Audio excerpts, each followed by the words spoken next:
अस्सलाम वालेकुम सामीन किराम, आप सुन रहे हैं रिफा FM 102.2 और प्रोग्राम गेस्ट गैलरी के साथ मैं हूं आपका मेज़बान असगर ख़ान अस्करी। सामीन, जैसे कि आप जानते हैं कि इस प्रोग्राम में हम मुख्तलिफ़ शोबाए ज़िंदगी से ताल्लुक़ रखने वाले शख्सियात के साथ आपकी मुलाकात करवाते हैं और इसी प्रोग्राम में हम उन्हीं की कहानी, उन्हीं की ज़ुबानी आपको सुनाने की कोशिश करते हैं।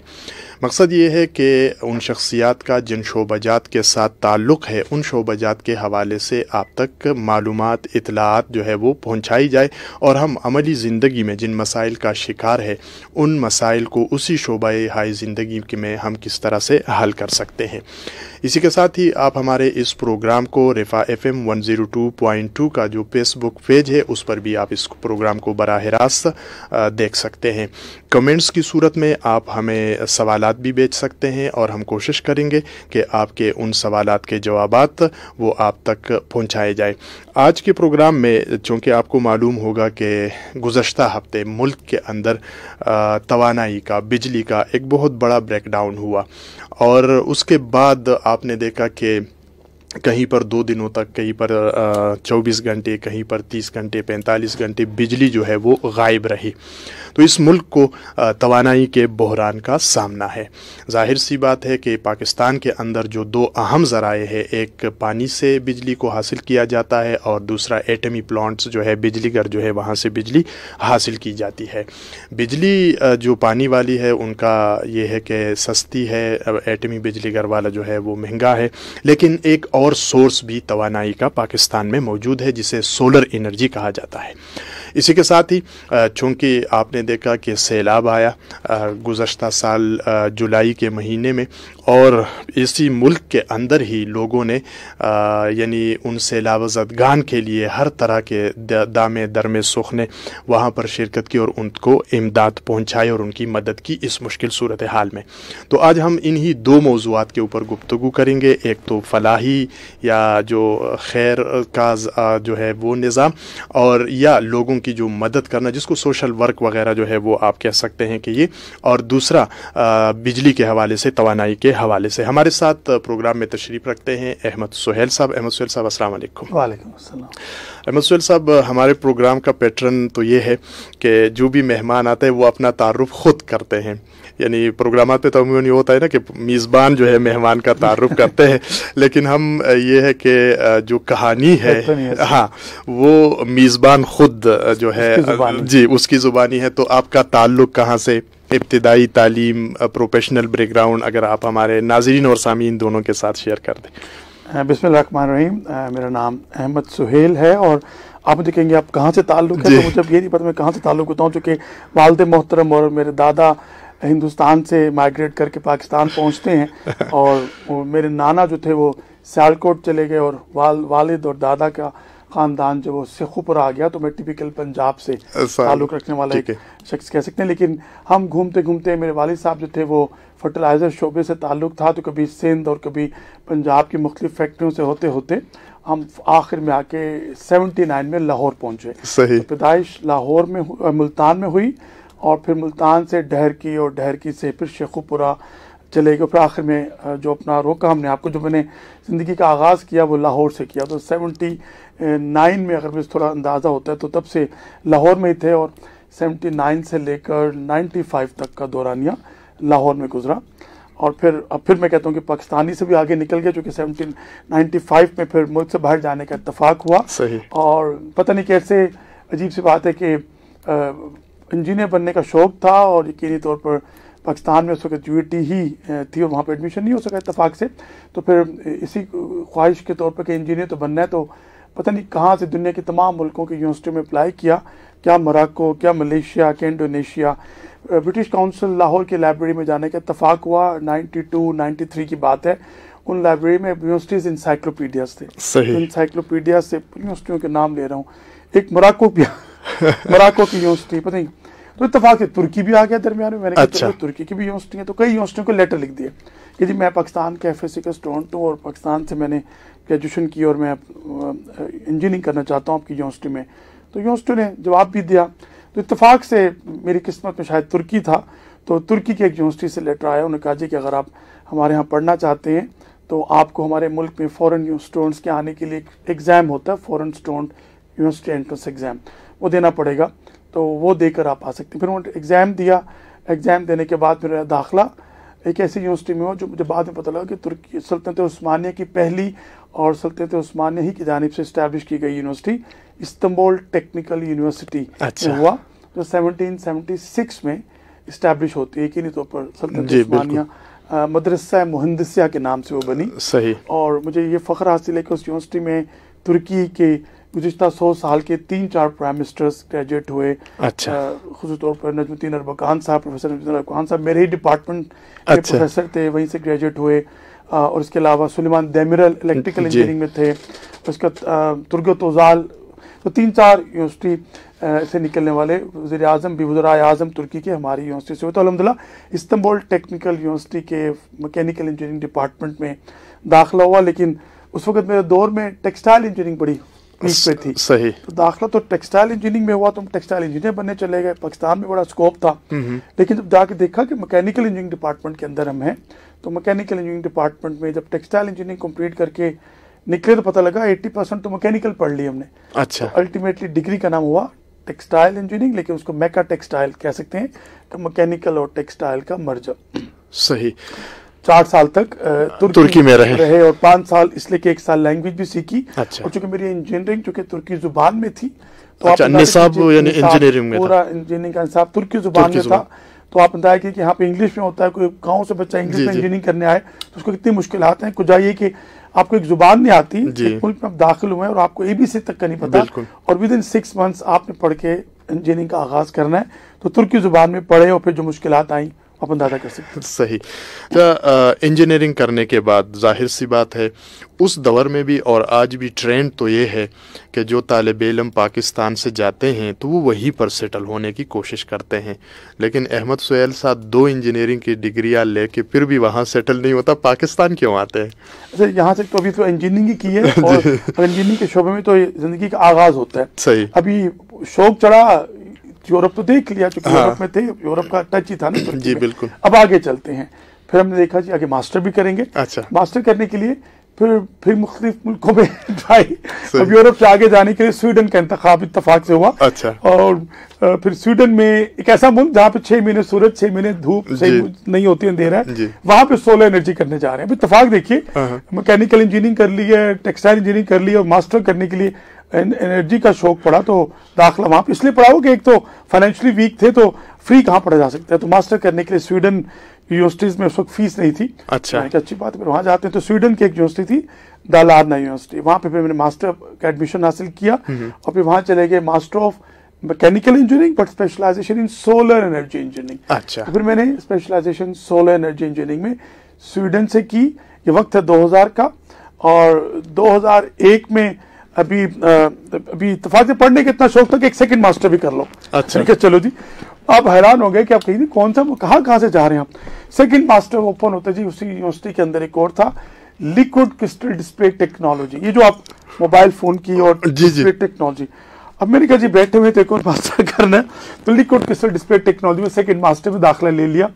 और अभी सेकंड मास्टर में दाखिला लेने के बाद फिर हमारे दुनिया की तारीख का एक इम्पोर्टेंट तरीन वाकया 9/11 हो जाता है।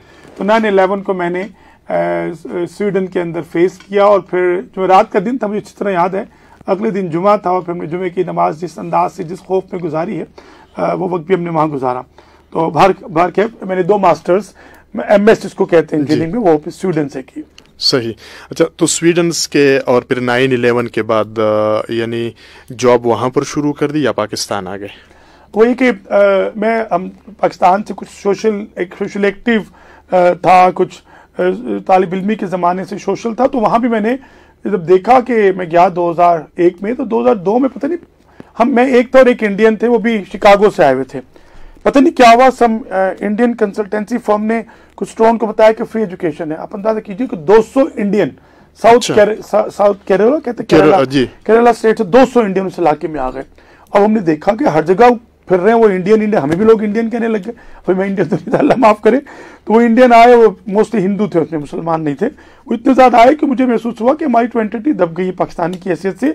मैंने बहुत ताल्लुक रखा अपने पाकिस्तान एम्बेसी के साथ, और हमारे जो एम्बेसडर थे शाहिद कमाल साहब उस वक्त, जो स्कैंडिनेवियन कंट्रीज को देख रहे थे, तो उनके साथ मैंने कई दफ़ा बात की और उनको मैंने जाके कहा कि हमारे उस इलाके में पूरा पाकिस्तान का कोई इम्पैक्ट नहीं है, तो हम चाहते हैं कि वहाँ पे कश्मीर के इशू को उजागर किया जाए, तो मैं चाहता हूँ कि आप तशरीफ लाएं। जब मैंने अपनी यूनिवर्सिटी की मैनेजमेंट से और रेक्टर से बात की, तो मैंने रेक्टर ऑफिस ने कहा कि हम चाहते हैं कि एम्बेसडर को लाना, उनके लिए एजाज की बात थी। तो पाकिस्तान के सफ़ीर को हमने उस यूनिवर्सिटी में बुलाया। ये जगह वो है जहाँ, जिसका नाम है बोरलई है, फालून का इलाका था। और आप अंदाजा कीजिए कि मैं उस इलाके में 3 साल रहा हूँ जहाँ -75 टेम्परेचर होता है। आप अंदाजा कीजिए कि -75 टेम्परेचर होगा और आप लाइफ गुजार रहे हैं, तो क्या वो लाइफ होगी। पर हम यूनिवर्सिटीज में रहे। हम एम्बेसडर साहब आए, उन्होंने पाकिस्तान के ऊपर खास तौर पर कश्मीर के इशू को उजागर किया और बहुत अच्छे अंदाज से गुफ्तगू फरमाए। अल्हम्दुलिल्लाह फिर बहुत अच्छा ताल्लुक हो गया मेरे पाकिस्तान के एम्बेसी के साथ। और फिर मैंने सोचा कि अब आगे PhD भी करनी है। तो इत्तफाक ऐसा था कि 9/11 के वाक़ये के बाद इंपीरियल कॉलेज लंदन में मेरा थर्मोफोटोवोल्टाइक एक फील्ड है, जिसमें हम सोलर को, तो हम सब जानते हैं कि सोलर रोशनी से बिजली बनाते हैं, लेकिन सूरज, यूरोप में सूरज ही नहीं है, स्वीडन में सूरज होगा तो बिजली बनेगी। उन्होंने फिर ये रिसर्च की, हम ये क्यों ना करें कि ये जो शुआएं आती हैं और शमसी सेल्स के ऊपर पड़ती हैं और उससे बिजली बनती है, तो हम इन शुआओं को, अब तो शुआएं हैं ही नहीं हमारे पास, अब क्या करें। उन्होंने क्या किया, वो कहते हैं हम तो रात को आग जलाते हैं बहुत ज्यादा, तो हीटिंग चाहिए होती है, पानी गर्म करना है, तो आग जलने से जो आग की शुआएं हैं इनके अगर एक फिल्टर रख दिया जाए, तो उस फिल्टर से फिल्टर होकर आने वाली शुआएं ऐसी बन जाएं जो कि सूरज की शुआओं के मुतबादल हो जाएं, तो फिर वो एक नया टेक्नोलॉजी सामने निकली, उसको कहते हैं थर्मो फोटोवोल्टाइक। यानी कि फोटोवोल्टाइक वो जो बिजली बनाने की टेक्नोलॉजी है और थर्मल हीट है। तो थर्मल हीट के जरिए आग की शुआओं से एक फिल्टर बना के ऐसी शुआएं पैदा कर ली जाएं जो शमसी सेल पे पड़े हो, ऐसी उस फ्रीक्वेंसी में आए कि वो बिजली बना सके। तो फिर मैंने थर्मोफोटोवोल्टाइक में अपना थीसिस स्पेशलाइजेशन की और उसी कॉन्सेप्ट को फिर स्वीडन में और स्विट्जरलैंड में एक इंस्टीट्यूट इस पर बहुत काम कर रहा था। फिर मेरे इंपीरियल कॉलेज लंदन के साथ बात की, तो उन्होंने बड़ा इंटरेस्ट लिया इस प्रोजेक्ट को देख कर, कहा जी आप हमारे PhD के लिए आए। इत्तेफाक देखिए, किस्मत भी देखिए, 9/11 से 5 दिन पहले की बात है। हम उनसे कम्युनिकेट कर रहे हैं, उन्होंने मुझे बुला लिया कि जी आप 9/11 के 3 दिन बाद मुझे इंटरव्यू का टाइम दिया कि आप हमें, स्काइप पे इंटरव्यू था उस वक्त मेरा, मैंने जाना था, उन्होंने कहा था हम सब कुछ क्लियर हो गया। लेकिन देखिए फिर नाम अहमद मोहम्मद, ग्रीन पासपोर्ट, पाकिस्तानी होना, उस वक्त ऐसा ब्लैक लिस्ट हुआ पूरे यूरोप में और पूरी दुनिया में, अगर आप उस दौर से यूरोप से गुजरे हो। तो उसके बाद मैंने कई दफा देखा कि कॉलेज ने हमें उस पर रिस्पॉन्स नहीं दिया, तो पहले रिस्पॉन्स दे रहे थे, तो फिर PhD इत्तेफाक से अधूरी रह गई। 2 मास्टर करके फिर मजीद कुछ पढ़ रहे थे, कुछ कोर्सेज कर रहे थे, तो मुझे फिर हमारे एम्बेसडर साहब ने कहा कि भाई आप स्वीडन में क्या कर रहे हैं, ठीक है आपने स्पेशलाइजेशन की, आपकी तो एक्सपर्टीज की पाकिस्तान को बहुत जरूरत है, आप क्यों नहीं पाकिस्तान जाते। तो मैंने कहा जी मैं तो कोई पाकिस्तान छोड़े भी 8 साल हो गए, लाहौर से मैं आया था, मुझे कहाँ जाऊंगा, मुझे तो कुछ अंदाजा नहीं है। उन्होंने कहा जी मैं आपको पाकिस्तान में रिकमेंड करता हूँ एक लेटर। तो उन्होंने कहा अपना थीसिस लाए, मैं थीसिस दिया, उसकी कॉपी के साथ एक इतना लंबा 2 पेज का लेटर लिख के हाईली रिकमेंड करके ministry of science and technology Pakistan को भेज दिया। और फिर वो मेरा पूरा लेटर और थीसिस पूरा बन के पाकिस्तान में एक इदारे के पास पहुंचा, उसका नाम था Pakistan council of science and technology, radio Pakistan के सामने। जी बिल्कुल। उनके पास आ गया, वहाँ उनके चेयरपर्सन ने इसको पढ़ा और पढ़ के कुछ अर्सा कागजों में दबी रहेगी बात, उनको भी नहीं पता लगा क्योंकि बहुत बड़े पुलंदे के साथ डाक में वो आया था। लेकिन एक दिन इत्तेफाक से उनके सामने आ गया, उनको तो पता लगा कि तुम एम्बेसडर साहब ने कोई रिकमेंडेशन की, पहले क्यों नहीं आई, महीने गुजर गए। उसके बाद उन्होंने कहा यार सबसे ज्यादा इनकी रेलिवेंसी तो बनती है नस्ट में। नस्ट एक इदारा है जो ministry of science and technology university जो है, सोलर लैब है, तो उस लैब के लिए इनको रिकमेंड किया। जब मुझे फिर नस्ट में रिकमेंड किया, फिर वहां से अगली कहानी चलती है। सही। अच्छा, यानी आप यूँ अगर हम समझे कि शुरुआत जो है सर्विसेज की वो आपने नस्ट से की। जी हाँ, जिंदगी का आगाज जो है वो कह सकते हैं कि मैं प्रोफेशनल लाइफ का आगाज पाकिस्तान में EME कॉलेज, जी ये जो बिल्कुल आपका है दावो के पास एक जी जी बिल्कुल, तो वहां से आपने की। अच्छा, ये जो सोलर का वहां पर आप नस्ट में आ गए, तो आगे फिर इसको किस तरह आपने प्रोसीड किया? देखिए बज़ाहिर तो नस्ट की एक लैब थी उस वक्त, सोलर लैब ऑफ नस्ट, सही, उसको मुझे उन्होंने डायरेक्टर अपॉइंट किया था, तो मैं डायरेक्टर अपॉइंट हो गया। लेकिन अल्टीमेटली तो असिस्टेंट प्रोफेसर अपॉइंटमेंट होती है।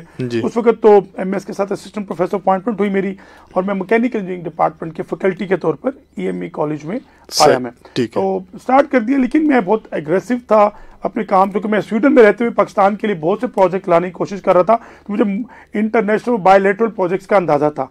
पाकिस्तान में आती है अल्हम्दुलिल्लाह, उस वक्त आता और रहमान साहब जो थे वो चेयरमैन थे हमारे HEC को, बहुत इनकरेज किया रिसर्च को। तो रिसर्च के हवाले से हमने फिर उस वक्त इमीडिएटली रिसर्च प्रपोजल डेवलप की। अच्छा। और पाकिस्तान का पहला सोलर थर्मल 1.5 मेगावाट का प्लांट मैंने एक इंडस्ट्री के ऊपर जाके लगाया। इंडस्ट्री लाहौर में थी, लेदर इंडस्ट्री। तो तसव्वुर नहीं कर सकता था कि पूरी इंडस्ट्री का जो लेदर फंक्शनिंग का हॉट वाटर है वो सोलर से प्रोड्यूस हो सकता है।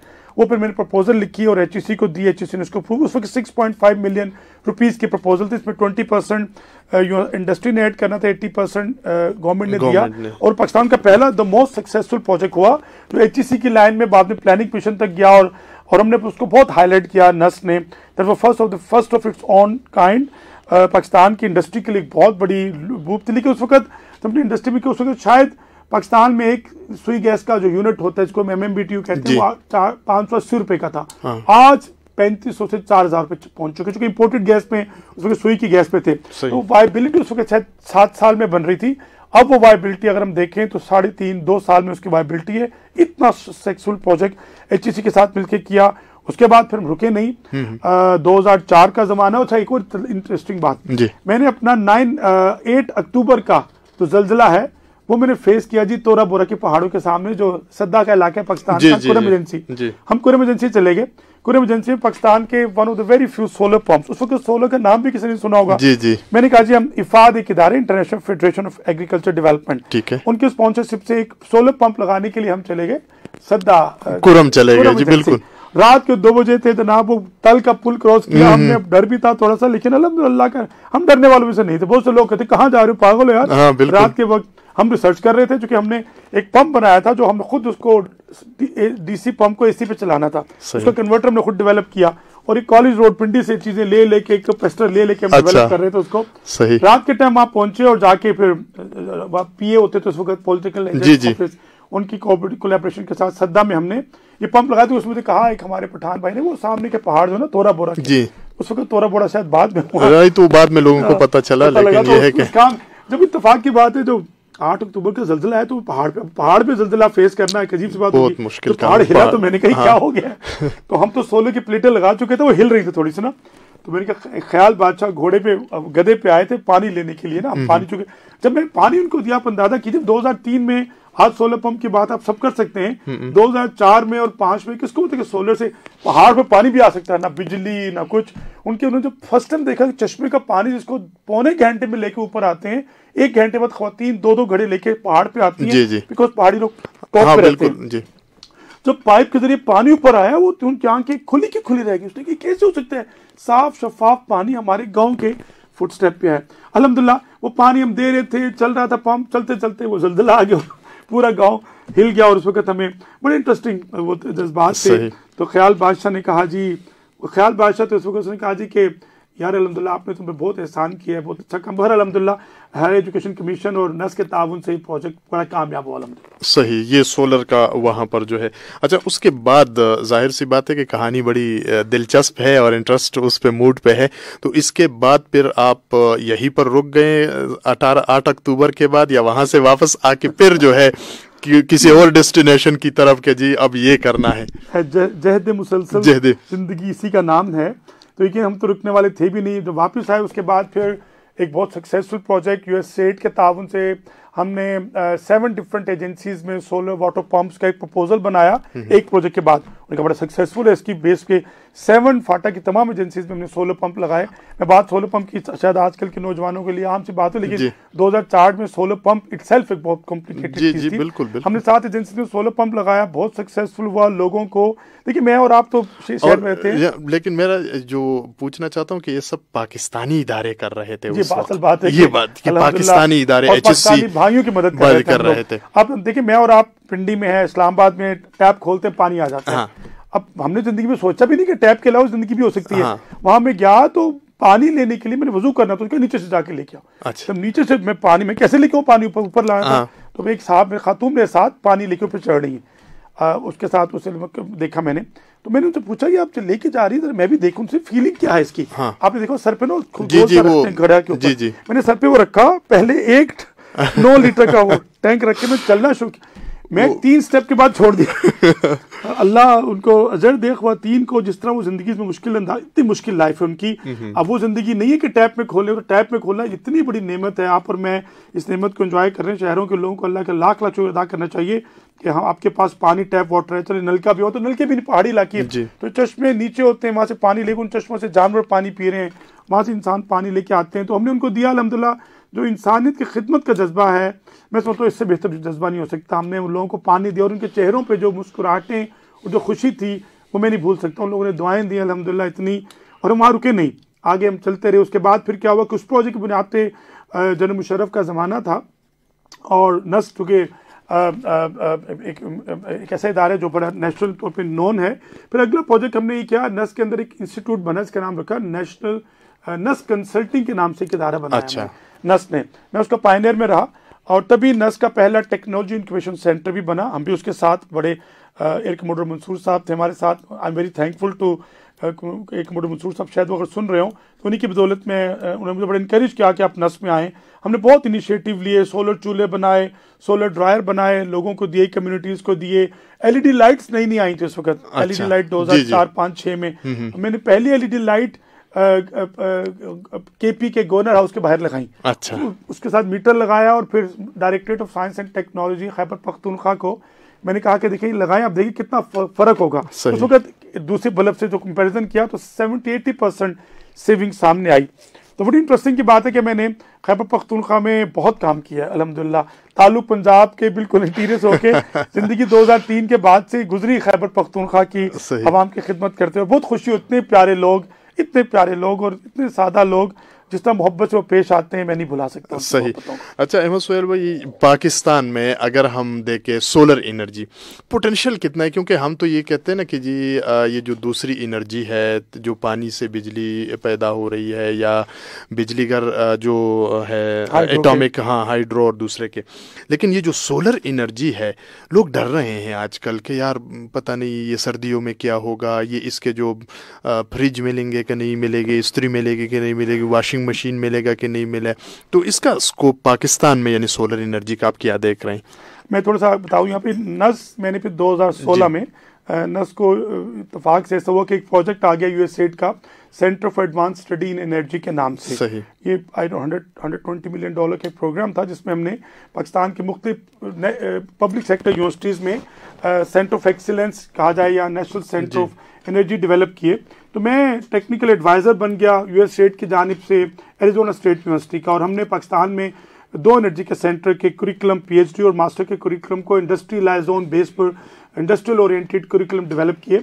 और हमने अल्हम्दुलिल्लाह इतने स्ट्रॉन्गली उसको डेवलप किया कि ना सिर्फ ये कि हम कुरिकुलम लैब बेस और इंडस्ट्रियल बेस कुरिकुलम डेवलप कर रहे थे, बल्कि हमने पाकिस्तान की एनर्जी पॉलिसी के ऊपर और ख़ास तौर पर एनर्जी पॉलिसी में बहुत काम किया। अच्छा। तो इन सेंटर्स ने ऐसे इनिशिएटिव लिए कि जिसके बाद पाकिस्तान में सोलर एनर्जी के पायनियर्स में अल्हम्दुलिल्लाह अपने आपको मैं कह सकता हूँ कि हमने 2003 में एडीबी बनते हुए भी उसके साथ जुड़े रहे। जर्मन इंटरनेशनल कॉर्पोरेशन जीआईजी के साथ मिलकर पाकिस्तान की पहली रिन्यूएबल एनर्जी की जो पॉलिसी का ड्राफ्ट बना उसमें भी हमने कंट्रीब्यूट किया।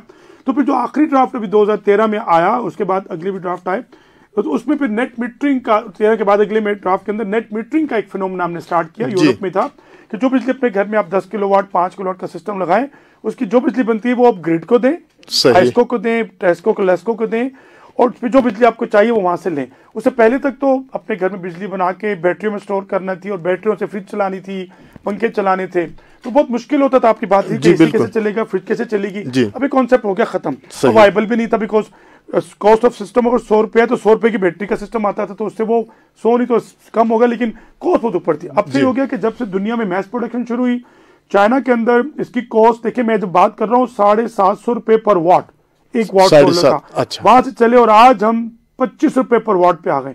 टेक्नोलॉजी कितनी नीचे आई।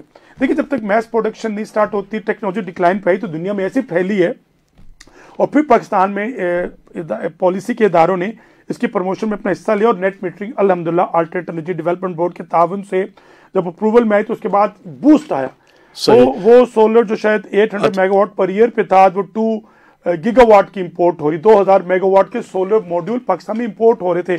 कुछ अरसे से बड़ा चैलेंज आ गया है, कंपनीज को इंपोर्ट नहीं हो रही, आप जानते हैं कंटेनर्स जी वो एलसीज नहीं खुल रही है तो उस वजह से रुकी हुई है। पहले पाकिस्तान में 2 गीगावाट की इंपोर्ट, 2000 मेगावाट सोलर के मॉड्यूल पाकिस्तान में इंपोर्ट हो रहे थे। पहले 1000 थे, 1200 थे, बहुत ज्यादा बूस्ट आ गया। नेट मीटरिंग की पॉलिसी में हमारा, वो कहते हैं ना कि हमारा खून भी शामिल है तज़ीने गुलिस्तान में, हमें भी याद कर लेना चमन में जब बाहर आए। तो हमारा रोल है जी इस नेट मीटरिंग पॉलिसी को बनाने में। इंशाल्लाह हमारे इन सेंटर ने अपनी कंट्रीब्यूशन दी और तमाम प्रोविंसेस के तमाम सेंटर से इनपुट देकर हमने इस पॉलिसी को बनाने में अपना किरदार अदा किया। हमने भी अपना थोड़ा सा किरदार इसमें अदा किया। सही।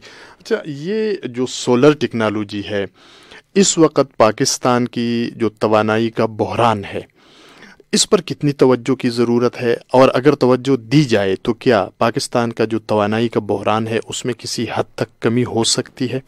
देखिए जी, किसी मुल्क की इकोनॉमी को बेस बनाने की जो एनर्जी है वो तो हाइड्रो और थर्मल ही है। हम ये नहीं कर सकते कि ये जो सोलर, विंड और बायोमास रिन्यूएबल पोटेंशियल्स होते हैं, ये वेरिएबल फ्रिक्वेंसी के साथ मूव कर रहे होते हैं। तो इतनी वेरिएबल फ्रिक्वेंसी के साथ किसी भी सिस्टम का बेस लोड नहीं किया जाता। तो बेस लोड मुल्कों का और हुकूमतों का थर्मल, गैस और हाइड्रो पे ही होता है। तो हमारे मुल्क में 30%, 32%, 1/3 हमारे मुल्क की हाइड्रो है, 1/3 हमारे मुल्क की गैस है और 1/3 हमारे मुल्क की ऑयल बेस पावर है। इसमें कुछ फ्रैक्शन है, बहुत थोड़ा 2-3% तक रिन्यूएबल के पोर्शन में सोलर भी आ गया, 800-900 मेगावाट के करीब विंड भी चली गई। इस वक्त इन्वेस्टर आया है, लेकिन गवर्नमेंट ने इस वक्त कहा कि हम 2 डिजिट से ऊपर टैरिफ नहीं देंगे, 10 रुपए से ऊपर टैरिफ, 10 सेंट से ऊपर टैरिफ नहीं देंगे। बहुत मुश्किल हो गया, लेकिन बहरहाल मैं समझता हूँ कि सोलर का बहुत पोटेंशियल है। पाकिस्तान में इस वक्त 9500 मेगावाट पावर पिछले हफ्ते चल रही थी, जिन डिक्लाइन आया ना उसके बाद 9500 प्रोड्यूस होते। पाकिस्तान में 23, 24, 25 हजार मेगावाट के करीब जनरेशन कैपेसिटी एक्टिव थी। लेकिन सीपेक के प्रोजेक्ट को जो अगर ऐड कर लें तो मेरा ख्याल है कि ये टोटल कैपेसिटी हमारी 40,000 पे चल जाएगी। प्रॉब्लम ये है कि मुल्क में 40,000 मेगावाट की कैपेसिटी के हाइड्रो प्लांट मिलाकर और सीपेक के प्रोजेक्ट मंसूबे मिलाकर कैपेसिटी तो मौजूद है, लेकिन उस कैपेसिटी की जनरेशन को कंज्यूमर तक लाने के लिए जो ट्रांसमिशन लाइन चाहिए उनमें डेफिशिएंसी है। मेरा ख्याल है हुकूमत पाकिस्तान को इस वक्त हुकूमत कर भी रही है। National transmission and dispatch company बहुत बड़े पैमाने पर, एक होती है HVDC, high voltage DC current, और HVAC, इन दोनों टेक्नोलॉजीज पे इन्वर्टर्स के जरिए 750 HVDC की लाइन, 500 kV की HV की लाइंस आ रही हैं, इस पे काम हो रहा है। लेकिन अभी तक मेरा ख्याल है सबसे ज्यादा, देखिए प्रोड्यूस तो आप कर लेंगे, लेकिन उसको ट्रांसमिट किए बगैर लोड सेंटर पे कैसे लाएंगे, तो ये लाना बड़ा जरूरी। इस वक्त जो इन्वेस्टर्स को मैं समझता हूँ पाकिस्तान में इस प्रोग्राम को सुन रहे हैं, पाकिस्तानी इन्वेस्टर ही सबसे ज्यादा इन्वेस्टमेंट इस वक्त ये है कि चाइना इस वक्त पाकिस्तान में जो ट्रांसमिशन लगा रहा है, 35 तरसील का जो निजाम है उसमें इन्वेस्ट करना चाहिए। 35 पैसे फी यूनिट के एतबार से NTDC देने को तैयार था, लेकिन इतना लोड था। वो आपको याद हो पिछली गवर्नमेंट में नून लीग ने कहा था कि अपने अंधेरों को दूर लेके जाएंगे, इस स्लोगन के साथ उन्होंने काम किया। तो इतना ज्यादा पोटेंशियल प्रेशर था कि उन्होंने फिर चाइनीज कंपनी को 70 पैसे के एतबार से क्या कहते हैं अप्रूवल हुई थी पर यूनिट। अभी भी बहुत सी इंटरनेशनल कंपनीज को पाकिस्तान में आना चाहिए, इन्वेस्ट करना चाहिए, इंशाल्लाह आएंगी।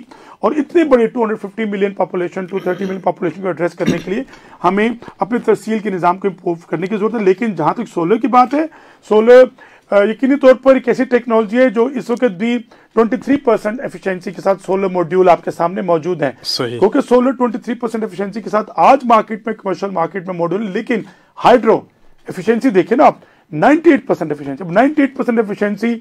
और हाइड्रो को भी देखिए, मैं हाइड्रो का बिकॉज मैं वो जिसने पायनियर्स हूँ सोलर की, अपने जमाने से बुनियाद रखी और मुझे सोलर की बात करनी चाहिए। लेकिन इस मुल्क के लिए हाइड्रो के अलावा कुछ नहीं है। हाइड्रो क्या है? डैम बनाइए, और डैम का बुनियादी मकसद वाटर स्टोरेज है फॉर एग्रीकल्चर, लोगों के इस्तेमाल, और बाई प्रोडक्ट बिजली है। देखिए एक ऐसा सिस्टम मल्टी जो है ना, वो बाई प्रोडक्ट बिजली है। तो सबसे बड़ी इन्वेस्टमेंट हाइड्रो में होनी चाहिए थी, की भी इस गवर्नमेंट ने अल्हम्दुलिल्लाह, बहुत पास गवर्नमेंट ने भी इससे काम किए, हाइड्रो पहुंचे। लेकिन सोलर चूंकि इस वक्त दुनिया में बहुत, देखिए मैंने बताया कि मुल्क में 9500 मेगावाट बिजली बन रही थी, जबकि जर्मनी में 30,000 मेगावाट सिर्फ सोलर से लगा हुआ है। जवाहरलाल नेहरू प्रोग्राम इंडिया में 50,000 मेगावाट सोलर पे बात कर रहे हैं। हमें प्राइवेट सेक्टर को लाना चाहिए ताकि इस किस्म के प्लांट हमारे पाकिस्तान में इन्वेस्ट किए जाएं और गवर्नमेंट को उसको इनकरेज करना चाहिए। लेकिन बात तो बहुत लंबी हो जाएगी, सर्कुलर डेप्थ को पहले क्लियर करेंगे तो आगे जाएंगे। पिछला ही मुद्दा ही खत्म हो रहा तो अगलों को कैसे अब्जॉर्ब करेंगे। अच्छा सोहेल भाई, अगर इसमें हम देख ले, एक है सनती इस्तेमाल के लिए, एक है घरेलू इस्तेमाल के लिए, तो आप क्या समझते हैं कि अगर सोलर एनर्जी घरेलू इस्तेमाल के लिए उसको डाइवर्ट कर दिया जाए तो वो हमारा बोझ वहाँ कम हो सकेगा? मैं समझता हूँ कि इस वक्त हुकूमत पाकिस्तान को, बल्कि IFC वर्ल्ड बैंक ने प्रोग्राम भी किए, तमाम इंडस्ट्रीज को चाहिए, इंडस्ट्री को तो कहें कि अपने रूफ को प्लीज अप्रोप्रिएट करें, कि रूफ ऐसी होती है जो इस बुनियाद से नहीं बनाई गई थी कि वहां पे सोलर लगे, लेकिन आज एक यूनिट 500 किलोवाट, हाफ मेगावाट लगा सकते हैं। अगर हाफ ऑफ मेगावाट का एक एक यूनिट भी लगाए अपने, और इतने इस वक्त कॉस्ट इफेक्टिव हो गए, 100 रुपए पर वाट, 120 रुपए पर वाट पे, 90 रुपए पर वाट पे सिस्टम लग रहा है। यार इस वक्त तो इंडस्ट्री को चाहिए कि कम से कम बैंकों से लोन लें, अपने पैसे इकट्ठे करें। खुदा के लिए ये जो अल्लाह ने बहुत बड़ी छत दे रखी है, छत से बढ़ के कोई नेमत नहीं है। आप देखिए जर्मनी में हम थे तो उन्होंने कहा हमारी जगह इटसेल्फ, जहां से सूरज आ रहा है वो जगह इतनी कीमती है। कराची में पिछले दिनों यूनिडो के यहाँ पे मैंने एनर्जी एफिशिएंसी सर्वे किया, बहुत लूप होल्स हैं इंडस्ट्रीज के। तो प्लीज मैं हुकूमत वाला से दरख्वास्त करूंगा, इंडस्ट्रीज को एनर्जी एफिशिएंट करने के लिए मेजर्स अडॉप्ट किए जाएं। नेशनल एनर्जी कंजर्वेशन नीका के नाम से एक इदारा मौजूद है, वो इंडस्ट्रीज के लिए रेगुलेटरी पॉलिसी बनाए कि उनको पाबंद किया जाए। हर इंडस्ट्री अपने ऊपर 500 किलोवाट, 1 मेगावाट तो लगाए। अब तो हर इंडस्ट्री 500 किलोवाट लगाएगी तो हजारों मेगावाट तो इंडस्ट्री खुद लगा लेगी। जी बिल्कुल। तो ये प्लीज लगाना जरूरी है। तो मैं सेल्फ सस्टेन करने के लिए पिछले मैं इंडस्ट्री में गया, उसने कहा हमने 600 किलोवाट लगा लिया और हमें तो बिल्कुल जीरो पे आ गया।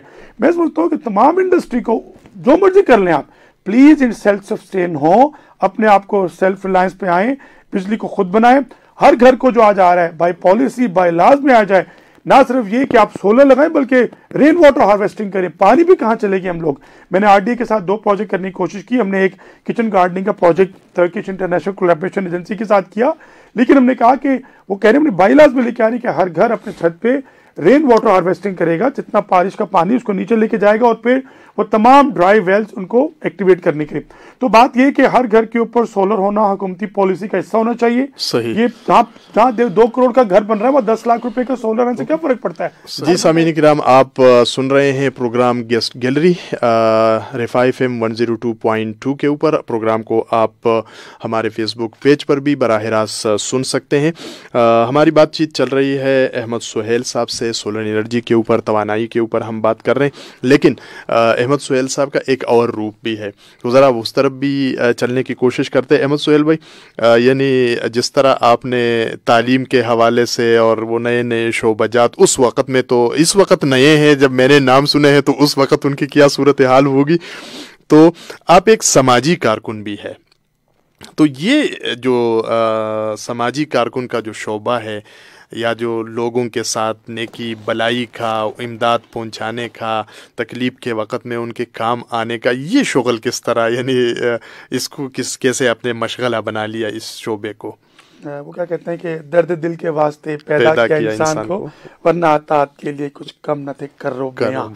तो 2005 का ज़लज़ला आता है जी, नस में थे, चैरिटी तो नहीं, उस वक्त तो हम लोगों की सपोर्ट पानी के तौर पे कर रहे थे, लेकिन जैसे ज़लज़ला आया तो क्योंकि मुझे तुर्की ज़ुबान पे किसी हद तक इतना ज़रूर है कि मैं बोल लेता हूँ अल्हम्दुलिल्लाह, क्योंकि ज़ुबान, उनकी ज़ुबान में जब इंजीनियरिंग की है तो तुर्की ज़ुबान तो आई जाएगी ना, तो यकीनी तौर पर ज़ुबान आती थी। तो ज़लज़ला जब आया तो हमारी बहुत बड़ी तादाद में तुर्की से डेलीगेशंस आना शुरू हो गए, और उनको प्रॉब्लम ये थी कि वो देखिए, मैं उस मोहब्बत का अंदाज़ा कीजिए कि इतनी मोहब्बत हमारे तुर्क भाइयों में हमारे लिए कि मैं इसको बयान नहीं कर सकता। और वो कहते हैं कि दुनिया के किसी भी क्वेश्चन में मुसलमानों को तकलीफ पहुंचे तो वो एक उम्मत उसके वो मानिंद हैं और वो नहीं रखते क़ुव्वत। उसको कहते हैं चुभे कांटा जो काबुल में, तो हिंदुस्तान का हर पीर हो जवा बेदार हो जाए। और मैंने कई दफ़ा यही शेर तुर्कों के साथ भी कश्मीर के उन पहाड़ों में भी पढ़ा कि उन लोगों को बहरान तक पहला जहाज पहुंचा तो जनाब तुर्की से जहाज आया और वो काफले के काफ, अब उतर रहे बेचारों को नहीं समझ आ रही उर्दू के अलावा, अंग्रेजी जुबान नहीं आती उनको। तो फिर उस वक्त हमारे एक एहसानुल्लाह वकास साहब थे, इस वक्त हैं वो भी एक और NGO में है, उन्होंने कहा कि बड़ी तादाद में दोस्त आए हुए, तो इनके साथ जुबान का इशू बन रहा है। हाँ। तो तब से फिर मैंने उन साथियों के, जर्मनी और यूरोप में बसने वाले तुर्क भाइयों की तरफ से बहुत बड़े पैमाने पर इमदादी कार्रवाइयों का सिलसिला शुरू। आपको याद होगा, अगर अभी भी मुजफ्फराबाद जाएं तो आपको टिपिकल एक वहाँ पूरा सेक्रेटेरिएट तुर्कों ने बनाया, आपने देखा होगा। अच्छा। तो अल्हम्दुलिल्लाह तब से फिर एक इदारा है रीड फाउंडेशन, आपने नाम शायद सुना, उनके साथ मिलके फिर हमने बहुत बड़ी तादाद में यतीम बच्चों को सपोर्ट करते हैं, थाउजेंड्स ऑफ ऑर्फन को सपोर्ट करते हैं। हर साल कुर्बानी के प्रोग्राम में भी तुर्क भाई पाकिस्तान में अपनी कुर्बानी करते हैं यतीम, और हर साल रमज़ान के मौके पर वो हज़ारों की तादाद में लोगों को राशन पहुंचाते हैं। ये तो वो है जो रेगुलर फीचर है, लेकिन कोई डिजास्टर आ जाए तो फिर तो अल्लाह जाने उनकी कैफियत क्या मैं महसूस कर सकता हूँ। मुझे वो फ़ोन करते हैं, भाई हम क्या कर सकते हैं, बताइए हम क्या कर सकते हैं। तो मैं हुकूमत पाकिस्तान से गुजारिश करूँ कि प्लीज़ तुर्की से और बाहर से आने वाली जो इमदाद हमें आ रही है उसको आने में ऐसी पॉलिसी बनाए कि आराम से वो आ सके। इतने बैरियर्स हैं, बैंकों के अंदर पैसे नहीं आ सकते कि पैसे आराम से हैं ताकि लोगों तक इमदाद पहुँचाई जाए। इस वक्त भी हम अभी आपसे बात हो रही है तो अभी मुझसे पहले बाजोड़ के अंदर अल्हम्दुलिल्लाह हमने अपने 150 अफराद तक राशन पहुंचाया, और इससे पहले दीर जहाँ से आपका इलाका है दीर के आगे बर्फ पड़ी हुई बहुत ज्यादा, वहाँ पे बर्फ के अंदर भी हमारे साथियों ने घरों घर में जाके आज हमने उसको मैनेज किया। तो अल्हम्दुलिल्लाह मेरा ख्याल है जहाँ भी दर्द में किसी इंसान को देखते हैं, और आपके अंदाजा कीजिए आज आटे की कीमत उस इलाकों में 150 रुपए किलो है, बेचारे पहाड़ों में 150 रुपए किलो, कहाँ उनके तो पैसे नहीं होते बेचारों के पास। तो 3000 रुपए का आटा 20 किलो का जो यहाँ पे शायद 1200 का मिल रहा है, अगर मिल जाए तो बहुत मसाइल का शिकार हैं लोग, खाना नहीं खा सकते, न्यूट्रिशन की डेफिशिएंसी है, माल न्यूट्रिशन से बच्चे बहुत होते हैं। मैं बलूचिस्तान पूरे पाकिस्तान फिर रहा हूँ जी, अल्हम्दुलिल्लाह इस चैरिटी के जुमरे में मुझे बलूचिस्तान के पंजगूर जाने का इत्तेफाक हुआ, शायद कोई सोचे भी ना, इतना खतरनाक इलाका, और लोग झूठ बोलते हैं कि जी वहाँ जाके मार देते हैं। कोई नहीं, इतने प्यारे भाई हैं हमारे बलोची, इतनी मोहब्बत से पेश आए। और रात के 2:30 बजे उस रोड से गुजरा हूँ मैं, कराची से आए, 13-14 घंटे का सफर है, कराची से निकल के खुशदार से पिछले दिनों बेला में एक गिरी है बस, पता है उन तमाम पहाड़ों से गुजरते हुए गए, किसी ने भी कुछ नहीं कहा। अच्छा। और कभी नहीं कहते ये गलत है, प्रोपेगेंडा है। हमारे बलोच भाई बहुत मोहब्बत करते हैं, ठीक है कुछ गलत लोग हो सकते हैं, यकीन तौर पर ऐसे लोग जो महरूमियों का शिकार है उनको मिसयूज किया जा सकता है, लेकिन होते होंगे, लेकिन आमतौर पे हमारे बलोची भाई पंजाबियों से, पंजाब से, खैबर पख्तूनख्वा से, पाकिस्तान से बहुत मोहब्बत करते हैं। बाखुदा उनका हाथ पकड़ने की जरूरत है। उन लोगों की जो मैंने कैफियत देखी है, आप देखिए कि मदारिस में बच्चे सुबह के वक्त कहवा जो होता है और सूखी रोटी से खाते हैं।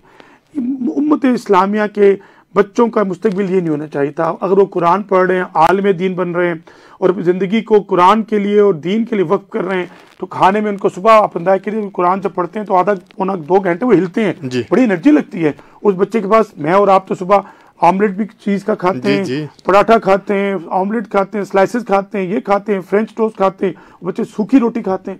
खुदारा मदारिस के अंदर सिस्टम को ठीक किया जाए, उन बच्चों को चले, आपका जो भी नजरिया है, नजरिए से नहीं कहते, लेकिन प्लीज वो बच्चे तो हैं, इतने प्यारे बच्चे होते हैं, वो मदारिस में पढ़ते हैं, उनके लिए उनकी खुराक का एहतमाम किया। मैंने बच्चों के खुराक को बहुत बुरे अंदाज से देखा, तो पंजगूर गए, खुशदार गए, मस्तूंग गए, किला सैफुल्ला में सैलाब आए तो पता लगा सब कुछ बह गया। उन बेचारों को अपने जानवर चले गए। फिर हमारे तुर्क भाइयों के साथ हमने वहाँ पे कुछ 200 के करीब बड़ी गाय कुर्बान की।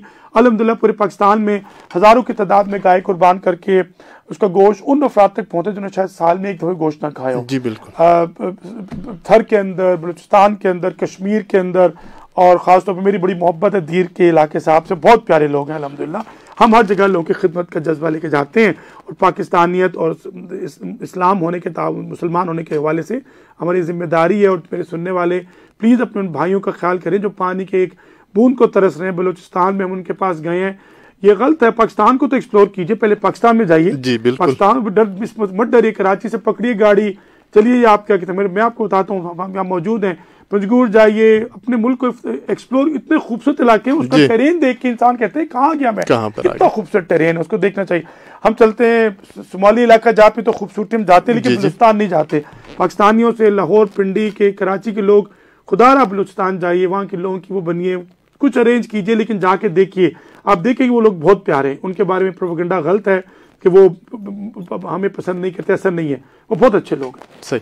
अहमद सुहेल साहब, आपका बहुत शुक्रिया।